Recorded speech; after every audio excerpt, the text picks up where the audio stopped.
Radyo Pilipinas. Radyo Publiko. Radyo Pilipinas Magazine 1278. Bubungad sa umaga. Trending issues na pinag-uusapan. Mga programang aabangan. Agahan hanggang hapunan. Siksik sa impormasyon. GIS, your general information station. Radyo Pilipinas Magazine 1278 AM.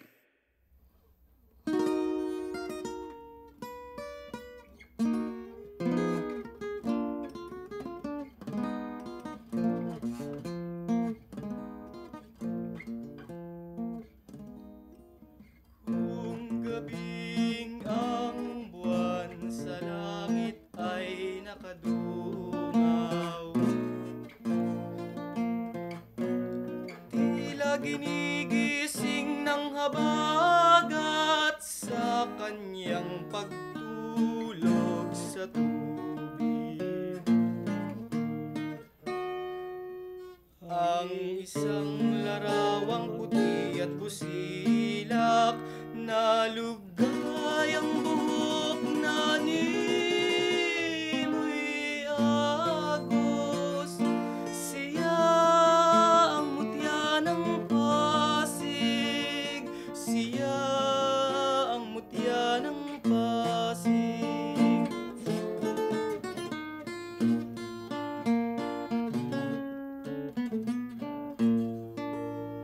Sa kanyang pagsiklot sa maputing bula, kasabay ang awit, kasabay ang tula.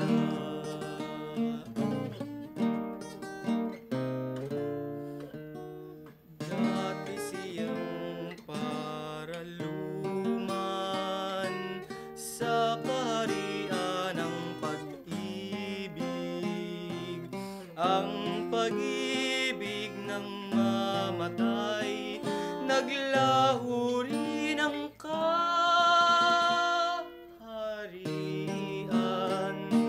Ang lakas niya ay nalipat sa puso't dibdib ng lahat. Kung nais ninyong siya'y mabuhay, pag-ibig niya inyong ibigay.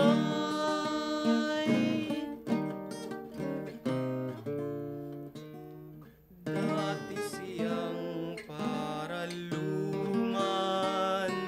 sa kaharian ng pag-ibig.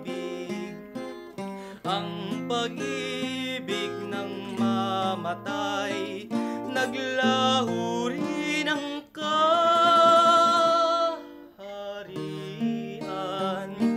Ang lakas niya ay nalipat sa puso't dibdib ng lahat. Kung nais ninyong siya'y mabuhay, pag-ibig niya'y inyong ibigay.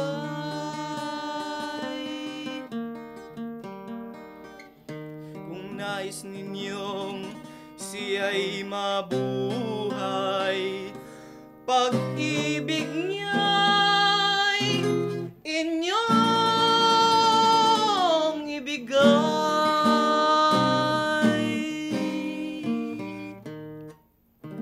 Yan, si Nicolas Enriquez, mutya ng Pasig. Mahirap yung Isang ano to, kundiman. kundiman.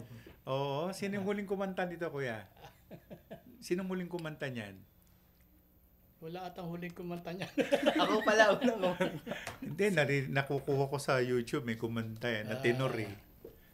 Maraming kumanta. Kinanta rin pa. yata niya ni Rick Manrique. David, yung huling David. Anong pangalan nun? Don David? Oh, tenorista yan eh. Nalalaglag to pick. Buti di. Nicolas, bakit mo namang isipin na kantahin niyang Mutya ng Pasig? Napakaganda pong kanta talaga. Nakakabagbag damdamin. Kung nais niyong siya'y mabuhay, Ganyan. pag-ibig niya'y inyo. Kaya lang, misnomer yung pamagat eh. Mutya ng Mutya ng Pasig. Pasig. Kasi ang mutya, para malaman po natin, ginagamit yan sa mahika. Opo. Kaya tinawag na mutya. So, ang mga salita tungkol dun sa mga naninirahan sa katubigan ay mga nimpa o mga, ano to tawag doon, undin. Undin. Oo, yan. Okay. Aawit naman si Nicorong, Ang Tangi Kong Pag-ibig.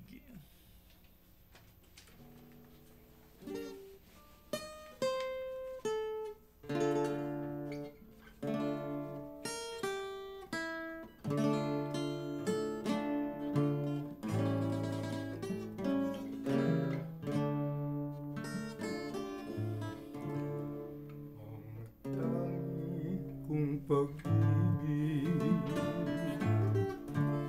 ay minsan lamang, ngunit ang iyong akala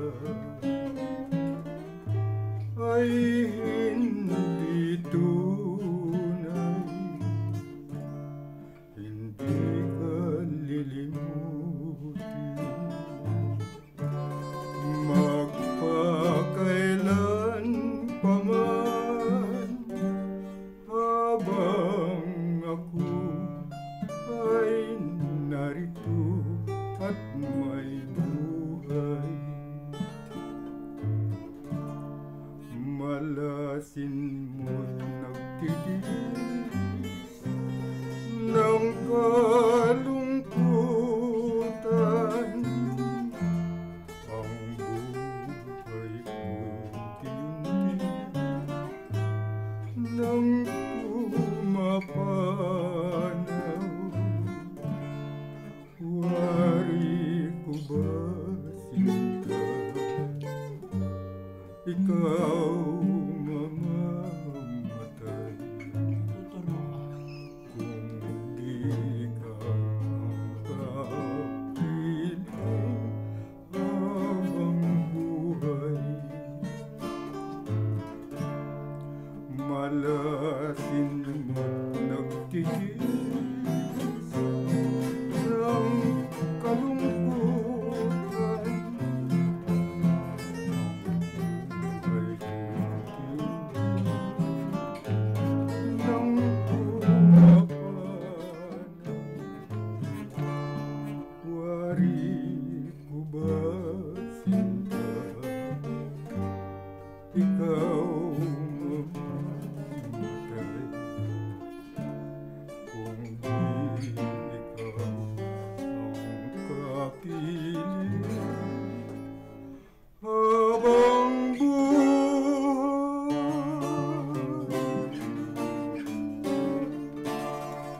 Yan, si Nicorong, Ang Tangi Kong Pag-ibig. Bumati ka, Nick. Pangalawang awitin. Salamat po sa lahat. Salamat. Kung natawa si Nick. Hindi umiyak. Nasa ikalawang bahagi na po tayo ng ating programang Kundi Man at Iba Pa. At ang susunod naman na awit ay si Eddie Suarez. Bakit Sa'yo Pa? Ina lang. Yun pala. Awit ni Roel Cortez. Nawa. Ayon, ang pamagat ay Iniibig Kita.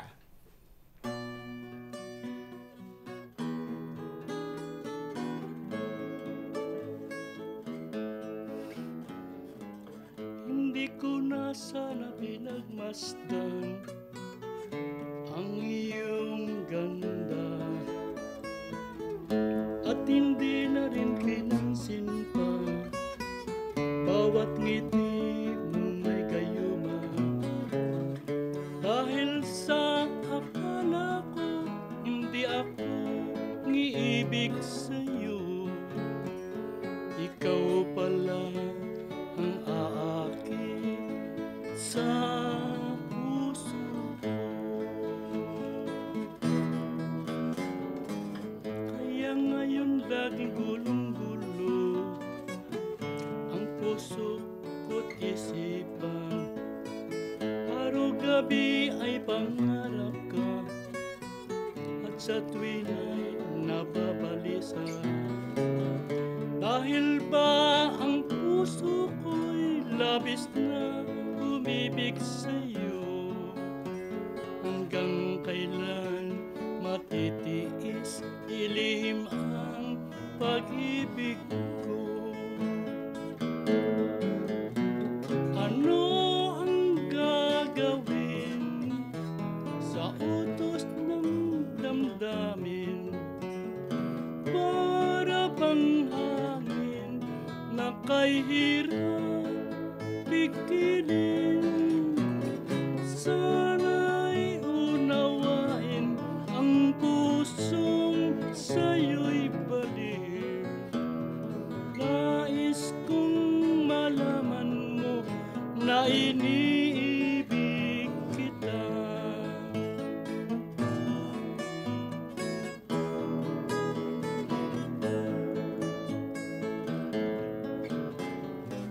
Hindi ko na sana pinagmasdan ang iyong ganda, at hindi na rin pinansin pa bawat ngiti mong may gayuma. Dahil sa akala ko hindi ako iibig sa'yo, ikaw pala ang aakit sa puso ko. Anong gagawin sa utos ng damdamin? Para bang hangin na kay hirap bigilin? Sana'y unawain ang pusong sa'yo'y balik. Nais kong malaman mo na iniibig kita. Nais kong malaman mo na iniibig kita. Nais kong malaman mo na iniibig kita.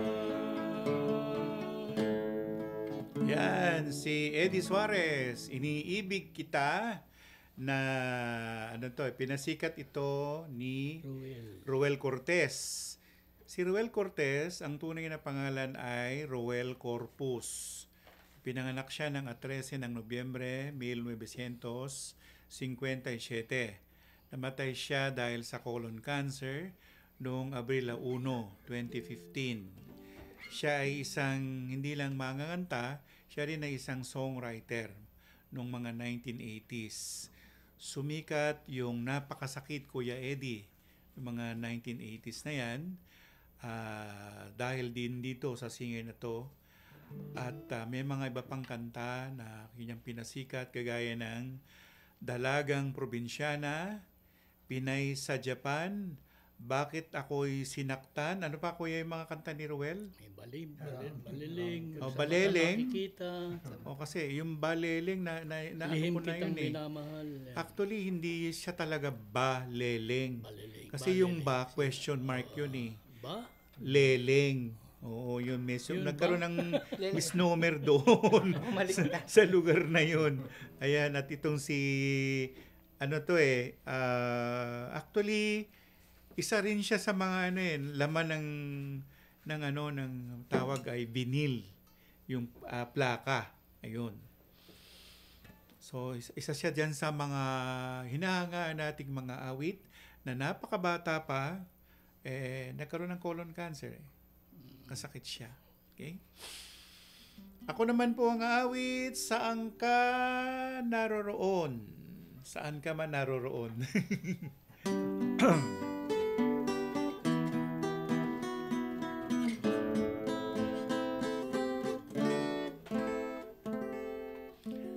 Saan ka man naroroon, sinta, pag-ibig kong wagas ang iyong madarama. Kailan pa man sa'yo'y dililimo,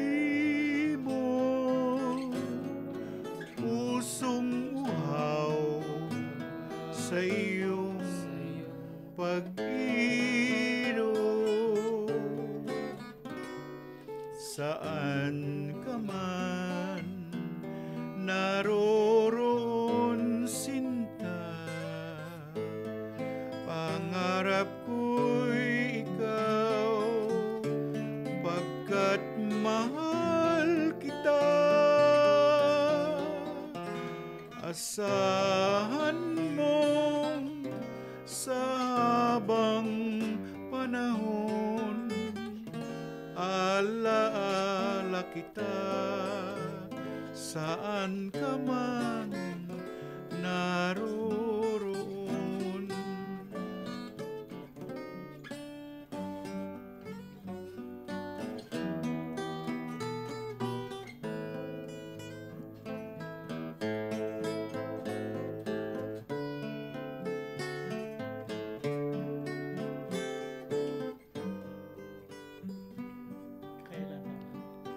Kailan pa man sa iyo'y dililimo, pusong uhaw sa iyong pagbiro. Saan ka man naroroon, sinta, pangarap ko'y ikaw, pagkat mahal kita. Asahan mong sa habang panahon, alaala kita, saan ka man naroroon. Asahan mo sa habang panahon, alaala kita, saan ka man naroroon.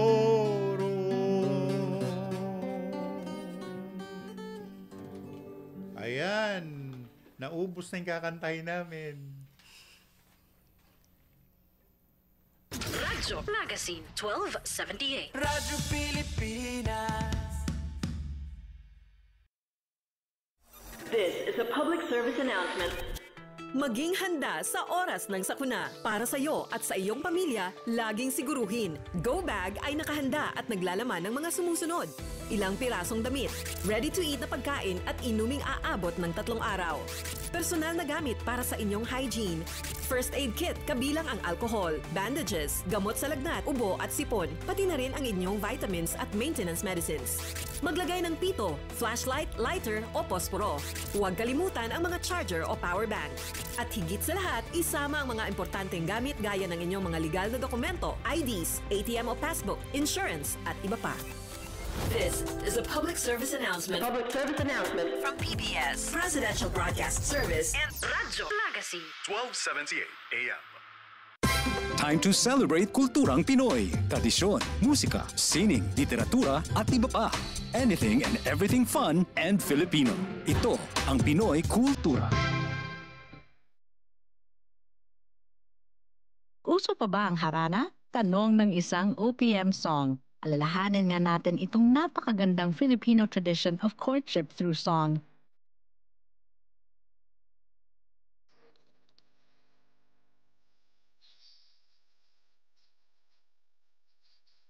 It's difficult to know exactly kung kailan nag-umpisa ang harana sa Pilipinas, but it was quite popular across Philippine provinces in the 1930s. For the benefit of the younger generation, harana is an old Philippine tradition of courtship where a man serenades a woman.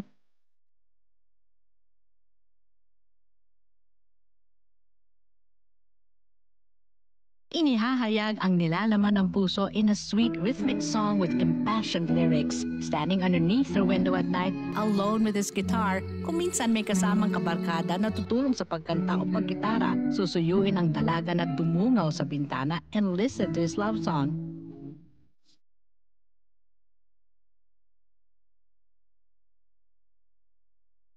How would you feel about serenading someone? O di kaya mas gusto mong ikaw ang hinaharana? Yan ang Pinoy Kultura because our culture is cool. This is a public service announcement. Isang paalala mula sa National Telecommunications Commission, National Capital Region o NTC-NCR. Ang kanilang Oplan Contra Text Scams. Oplan Contra Text Scams. Binabalaan ng publiko na sakaling kayo ay makatanggap ng kakaibang text messages sa mga di kilalang numero o di kaya ay mga text messages na may kahina-hinalang mga link. Huwag pansinin, huwag pindutin, huwag i-click ang link. Huwag i-click ang link. Ipagbigay alam agad sa NTC website ntc.gov.ph o kaya'y sumulat sa kanilang email na contratextcam@gmail.com. Sa mga panahong ito, huwag padaya, maging wais na madla. Makibahagi sa Oplan Contra Text Scam. This is a public service announcement. Public service announcement From PBS, Presidential Broadcast Service, and Radyo Pilipinas. This is a public service announcement. Discipline is the key. Umiwas sa aksidente sa daan. Ang pagmamaneho ay may kaakibat na responsibilidad. Hindi basta mapaandar lang ang sasakyan. Kilatisin ang sarili, ang kahandaan sa manibela. Siguruhing inyong konsentrasyon ay hindi magagambala. Importante rin na ating laging isipin, init ng ulo ay huwag pairalin. Bagkus, kaligtasan ng lahat ang siyang dapat unahin. Isang mahalagang paalala mula sa Presidential Broadcast Service at Radyo Pilipinas, Radyo Publiko. This is a public service announcement. Public service announcement From PBS, Presidential Broadcast Service, at Radyo Pilipinas, Radyo Magazine. 1278 AM. Radyo Pilipinas. Radyo Publiko. Radyo Pilipinas. Tamang impormasyon. Pangkalusugan man o pagkakakitaan. Aliw na kwentuhan. Kabataan, kasama sa usapan. Radyo Magazine 1278. Si Jovita Flores Fuentes, pinanganak noong February 15, 1895 at namatay noong August 7, 1978 ay isang soprano singer na Pilipina. Siya ang kauna-unahang Pilipina na nakatanggap ng rekognisyon sa National Artist for Music noong taong 1976. At siya rin ang mangilan-ngilan ng mga Pilipina na nakatanggap din ng international acclaim. Ibig sabihin, sa opera scene na nasa Europa. Yan. Si Jovita Fuentes na inawit ang Ay Kalisud ay ipinanganak po sa Capiz. Sige na kaya. Ay, Ilongga. Capiz. Ilongga. Kinuray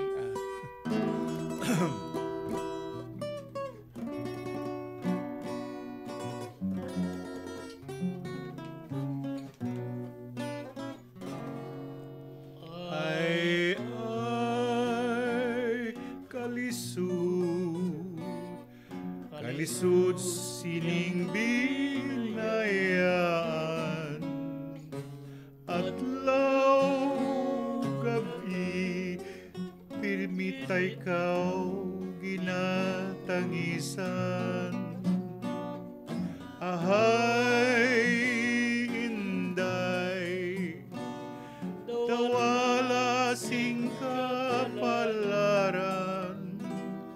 walay gid kay walay gid sarang ko kalipayan. Ay cielo azul,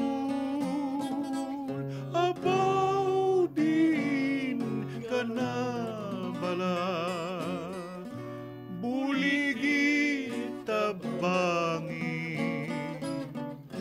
ang nabilanggo sang gugma, mayo pang mamatay kun halos mamatay. Agud di ako makadumdum ako walay kalipay. Ay cielo azul, abaw din ka na bala, buligi tabangi, ang nabilanggo sang gugma, ayo pang mamatay, kung halos mamatay.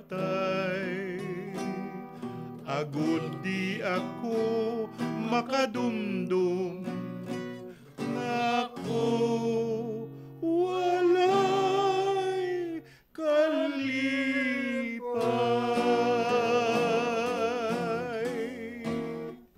Yan ang ay kalisod. Ano to minsan nalilito nga sila Ano ba doon yung Hiligay nun? Ano doon yung Ilonggo? Ano yung Negrinsi? Sabi nga ni Joel Torre. Kasi sila Joel Torre, tagaan yan. Negros. Tapos, ano ba yung Kinaraya? Ang dami, no? Mga taga-Western Visayas. Pero, iba rin ang Cebuano. Iba rin ang Boholano.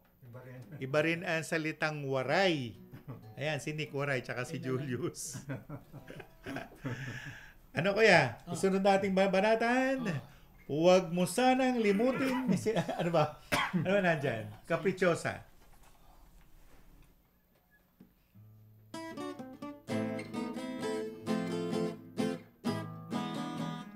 May isang dalaga akong nakilala.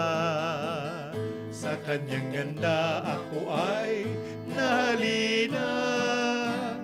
Nang ako ay magtapat, ay bigla pang nagtawa. Kung wariin ko siya'y babaeng kaprichosa. Kaprichosa, kung ika'y tumatawa, ang katulad mo'y mabangong sampagita. May pang-akit ka na bumabalisa, sa madlang sa'yo ay sumasamba. Bakit nga ba kung wala ikaw hirang, ay para na rin nawala yaring buhay. Nais din kita pihikan ka man, puso ko'y iyo kaprichosang paraluman.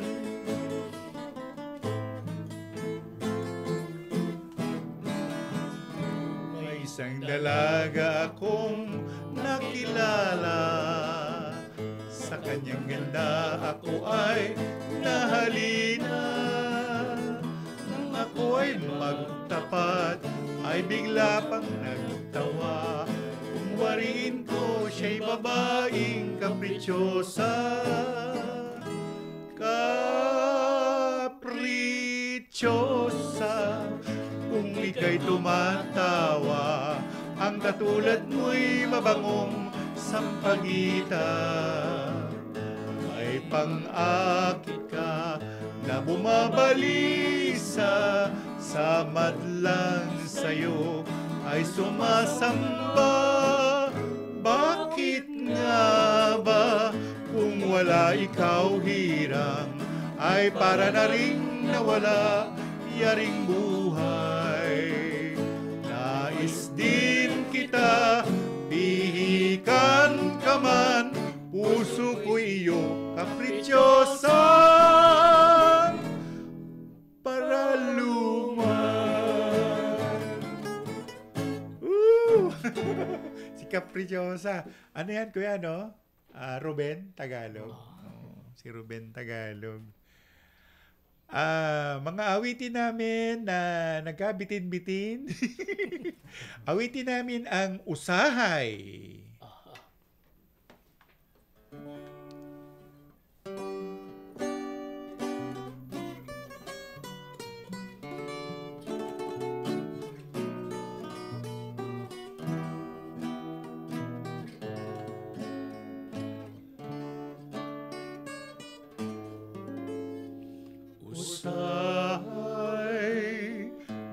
magadamgo ako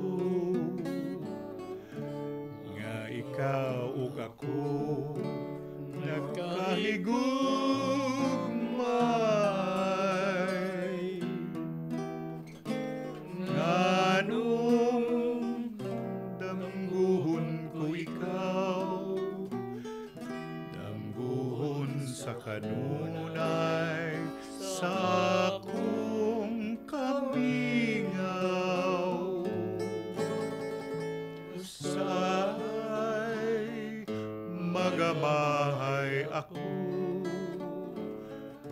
nanong nabuhi pa ning kalibutan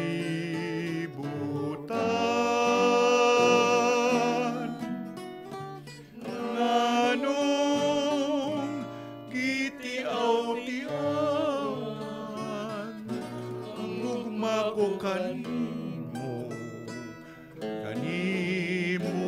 da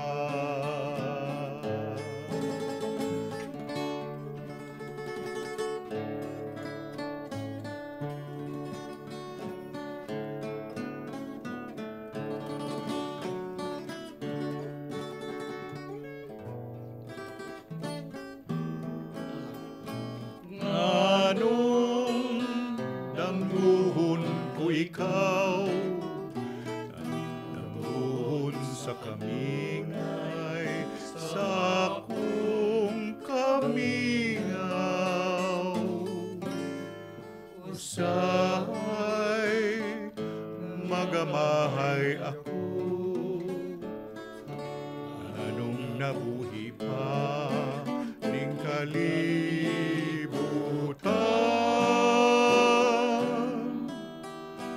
nganong gitiaw-tiawan ang ugma ko kanimo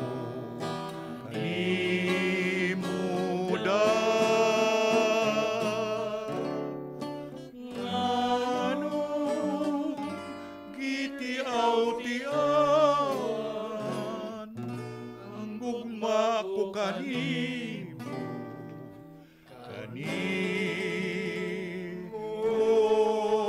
da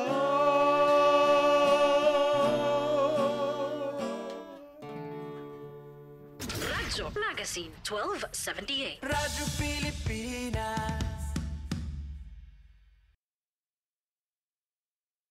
This is a public service announcement. Isang paalala mula sa National Telecommunications Commission, National Capital Region o NTC-NCR. Ang kanilang Oplan Contra Text Scams. Binabalaan ng publiko na sakaling kayo ay makatanggap ng kakaibang text messages sa mga di kilalang numero o di kaya ay mga text messages na may kahina-hinalang mga link. Huwag pansinin, huwag pindutin, huwag i-click ang link. Huwag i-click ang link. Ipagbigay alam agad sa NTC website ntc.gov.ph o kaya'y sumulat sa kanilang email na contratextcam@gmail.com. Sa mga panahong ito, huwag padaya, maging wais na madla. Makibahagi sa Oplan Contra Text Scam. This is a public service announcement. From PBS, Presidential Broadcast Service, and Radyo Pilipinas. Time to celebrate kulturang Pinoy. Tradisyon, musika, sining, literatura at iba pa. Anything and everything fun and Filipino. Ito ang Pinoy Kultura. Naaalala niyo pa ba ang mga katagang ito? Amoy pawis, amoy araw. Ano ba yan? Puro sugat ka na naman! Bakit wala na naman kapares yung tsinelas mo? Ang dungis mo! Ma! Tama na! Ayos lang, di ba? Masaya naman tayo naglalaro sa kalye ng sipa, patintero, agawang base, habulan, jolen, trumpo, text, at marami pang iba. Some Filipino games just show how creative we are. All we need are players and nothing else. Ang saya balikan ng ating kabataan. Kain, tulog, laro, laro, at laro.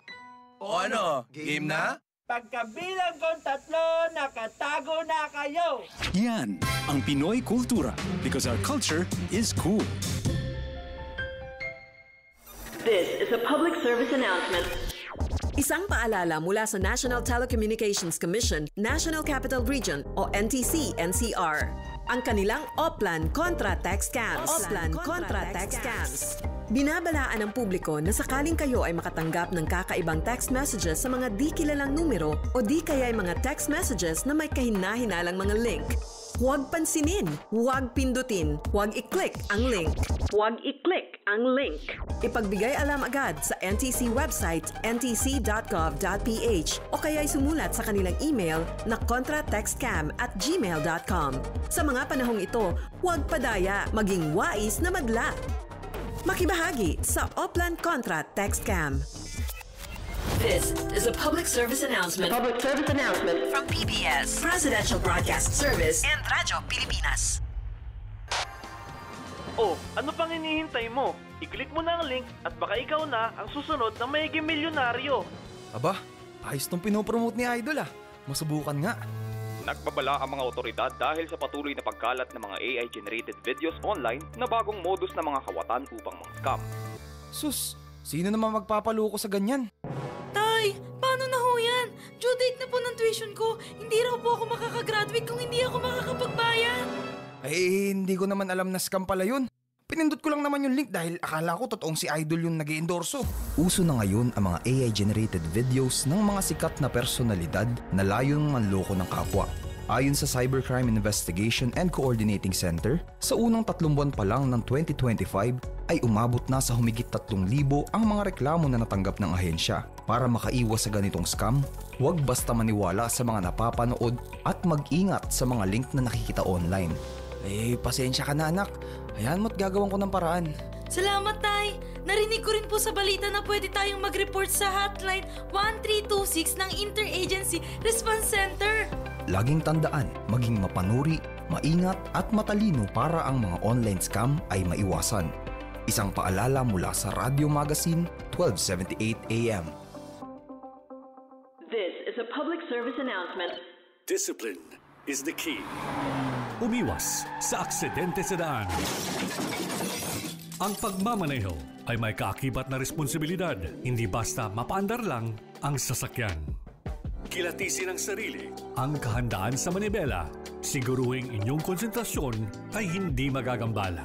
Importante rin na ating laging isipin, init ng ulo ay huwag pairalin, bagkus kaligtasan ng lahat ang siyang dapat unahin.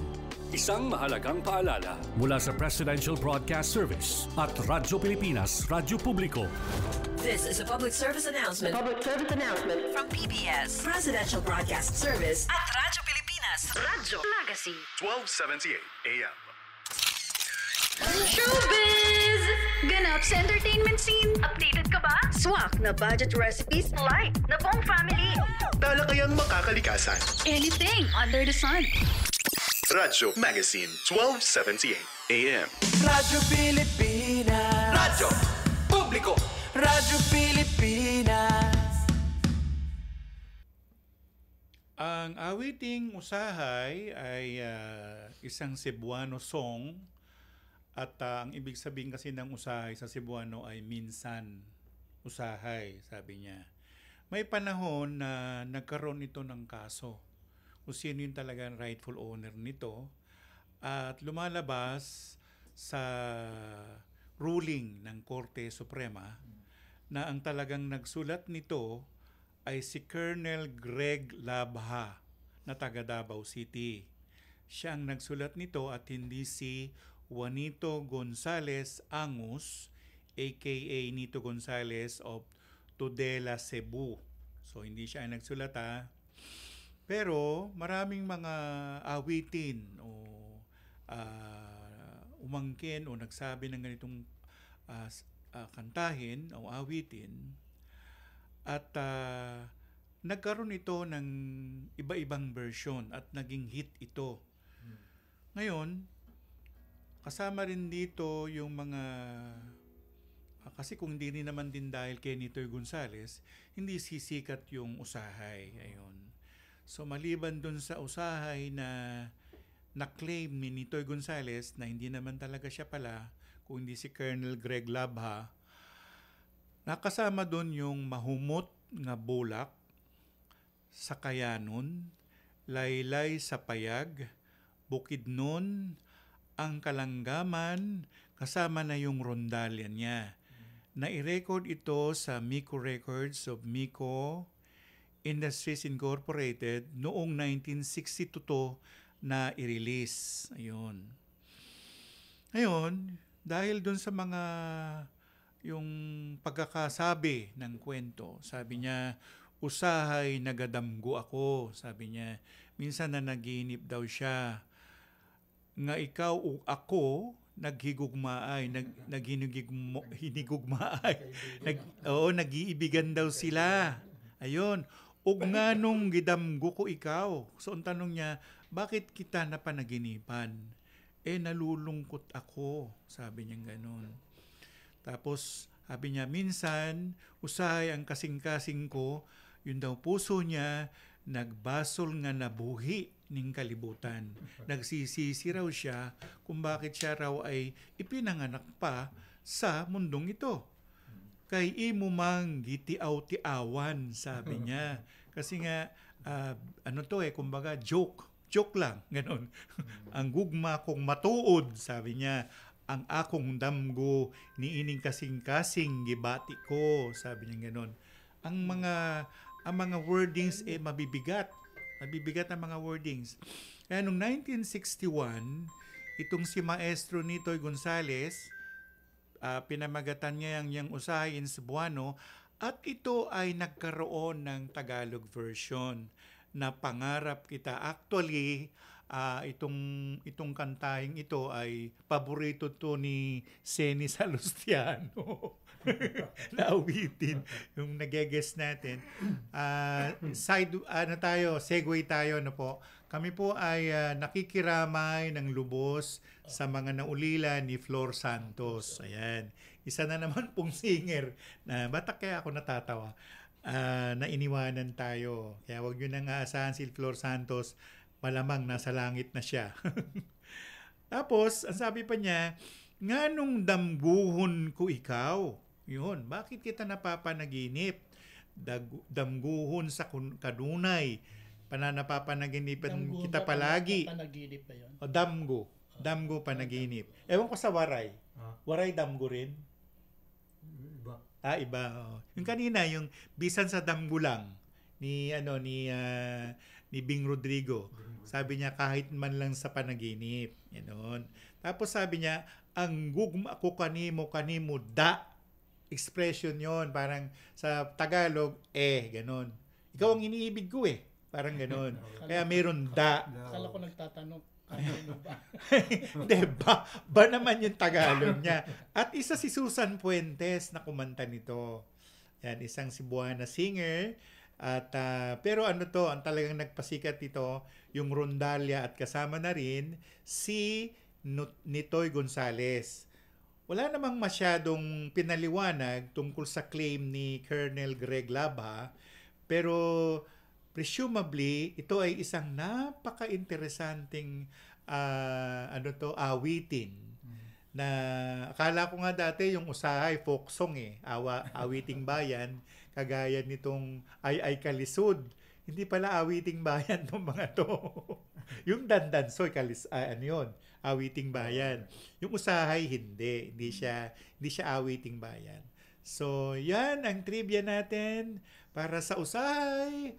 Ang aawitin naman namin ngayon ay Maalaala. Constancio de Guzman. Mo kaya ni Constancio de Guzman.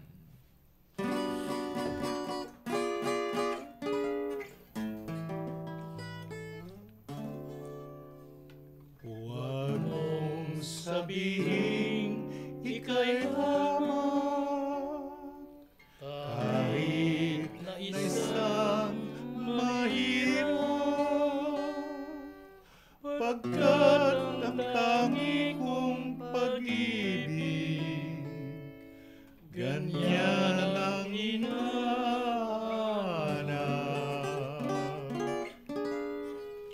Anhin ko ang kayamanan kung ang puso'y salawan. Nais ko'y pag-ibig na tunay at walang kamatayan.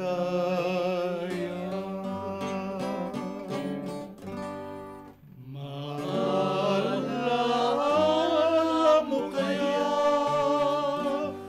ang sumba mo sa akin na ang pag-ibig mo ay sadyang di magmamaliw.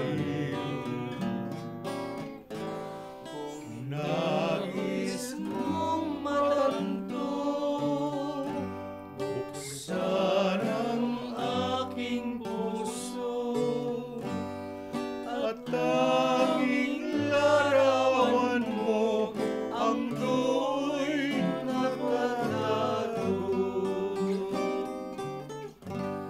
Di ka kaya magbago sa iyong pagmamahal. Hindi ko magpasalibingan. O kay sarap mabuhay, lalo na't may lambingan. Ligaya sa puso ko ay di na mapaparang.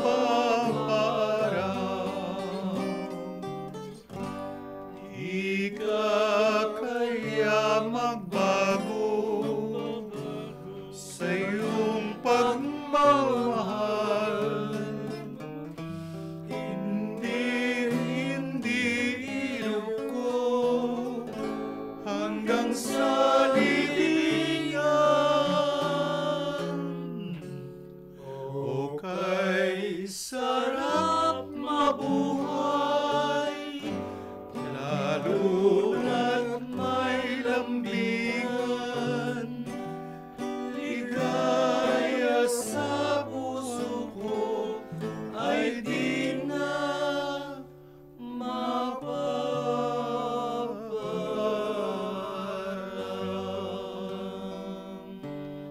Kakaiyak naman yan, Kuya Eddie. Ayak ba sinig? Hindi. Nakatawa. Kuya, banata natin yung Barong Tagalog.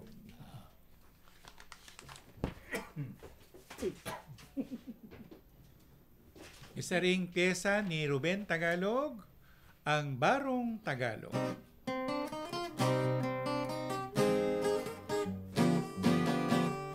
Kung wariin ko sa ngayon ay muling nagbabalik, ang Barong Tagalog na sadyang makisig.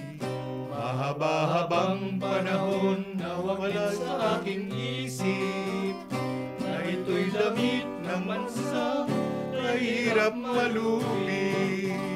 Ang barong ito ay tatak Pilipinong talaga, dapat nating mahalin sa tuwi-tuwi na. Sa sariling bayan natin alinsangan, makapal na kayo'y hindi kailangan. Ang Barong Tagalog kahit sinamay lang, ginawang gamitin sa lahat ng pagdiriwang. Nang mag-iwagsik itong ating bansa dahil sa paglaya. Ang Barong Tagalog natin ay dakila, pagkat siyang ginamit ng bayaning na mayabang.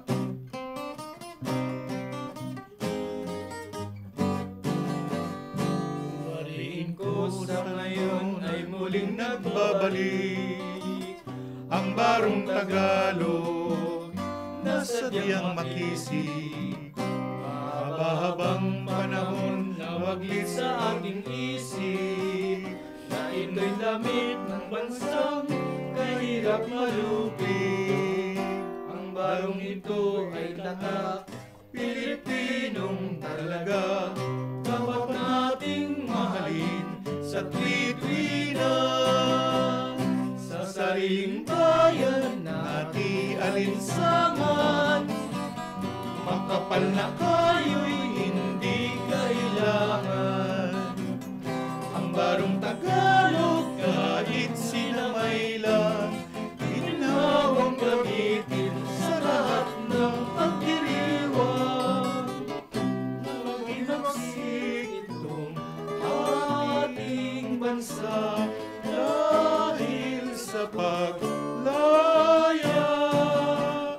Ang barong Tagalog natin ay dakila pagkat siyang ginamit ng bayaning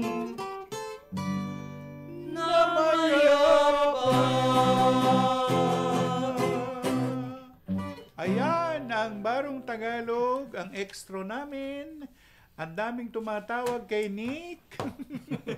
Kuya, ayan ay mga ano mo, kopya mo. Magpaalam ka na, Nicolas. Maraming salamat po sa lagi pong nakasubaybay sa amin. Nawa po'y nasiyahan kayo sa aming mga handog na Oo, nyayahan mo sila. Inaanyayahan ko po kayo. Pwede po kayong mag-get sa amin. Mami Sally, nananawagan po Tess kami. din, no? Tess Osorio din po. Ikaw na kaya, Eddie. Sa susunod pong Sabado. Huwag na natin pabatiin si Nick. Yan, Nick, ikaw. Masayang pakinig. Sa waray. Naini. Maupay nga, maupay gabi sa iyo nga tanan. Kababayan ko dyan sa Pambuhan. Mga pinsan ko, mga kamag-anak ko, mga pamangking ko, mga apo ko. Mga siring-siring ni Ini. Maraming salamat sa pag-ano. Leah, si ate mo, at saka yung mga ano. Hanggang ngayon nga, hindi niya alam sa Japan eh. Tanong mo, Nick, saan sa Japan? Saan sa Japan? Hindi ko na isusulat eh. Ayan. Hikalimti o hikalimtan? Yung anak ko, si Christopher ko sa Japan. Si Bonnie. Si Bonnie pa pala. Pamangkin ko na sa Amerika, si Roger. Roger Curong? Roger Buwan. Buwan. Kaya ang apelido niya dun, Roger Moore. Roger Moon. English. O para sa atong mga nagminaw o nagtanaw sa atong tulumanon, karon ugma puhon, ato kami sa Channel 4. Giimbitar ko kamuntanan. Mananaw kamo. At ang akong misis na kuan, nakamonitor ang tod karon. Dili ko balo kung kuan to eh. Nag-inusara pa karon. Kasi nag-iisa lang siya sa bahay. Ito tayo lang ang puro Tagalog. Buenos Aires lo que pasa la edad. Maraming panahon naman talaga na isipin mo, sang-ayon sa for the record, noon pa, nung tour guide pa ako noon, ang talagang official na lingwahe dialect ng Pilipinas ay 83. Ngayon, sa bagong impormasyon, 96 na po. Saan ang galing yung ilan yun? 13 lingwahe? Kasi, sa amin lang international kami. May Kapampangan. Kasi yung lola ko sa tatay ko, Kapampangan. Yung napunta ako sa Tacloban. Yan. Actually, marunong naman ako ng waray. Hindi lang ako fluent. Pero fluent ako pagdating sa Cebuano. Kuya Eddie, anong lingwaheng alam mo? Sa Cavite, Chabacano. Sa Mindanao Chabacano pa rin. May halo rin. Parang may halong hindi sila nagkakaintindihan. Hindi sila nagkakaintindihan. Sangayon sa mga Caviteño na Chabacano, hindi nila naiintindihan ang Zamboanga na Chabacano. Kami po nag-aanyaya sa inyo na kung gusto nyo kami mapanood sa telebisyon, nasa PTV4 kami bukas, 7 to 9 ng gabi. At kami naman po din ay nagsusumikap kami na magkaroon kami ng panauhin. Kaya lang, hindi natutuloy. Kaya yung nakahanda naming kanta, na short supposedly, meron kaming 2 guest ngayon. Hindi dumating sila. Oo. Pero yun na nga. Hindi, yung iba nakikinig, baka mahilig kumanta. Oo, inimbitahan namin kayo. Sana, mga Tagalog na. Oo. Mari, mga luma, no? Mga luma, nasa baul ni Nick. Yan ang mga kinuha natin, kundiman at iba pa. Kundiman. Susunod, pwede ko dalhin yung umuupa sa akin doon, magaling kumanta. Padala mo rito. Hindi mo nga kinanta yung waray na sabi mo, ano pamagat nun? Panibisaya. Yung waray na kakantay mo sana? Yung Mahimong Biyaan. Mahimong Biyaan. Cebuano yan ba o waray? Cebuano yan. Kunin mo kay Julius yung letra. Kunin mo na. Kunin mo na ngayon bago ka umuwi. Kami po ay nagpapaalam hanggang sa muli sa Sabado na susunod. Kundiman at iba pa. Salamat. Radyo Magazine 1278. Radyo Pilipinas. Radyo Pilipinas. Radyo Publiko. Radyo Pilipinas Magazine 1278. Bubungad sa umaga. Trending issues na pinag-uusapan. Mga programang aabangan. Agahan hanggang hapunan. Siksik sa impormasyon. GIS, your general information station. Radyo Pilipinas Magazine 1278 AM.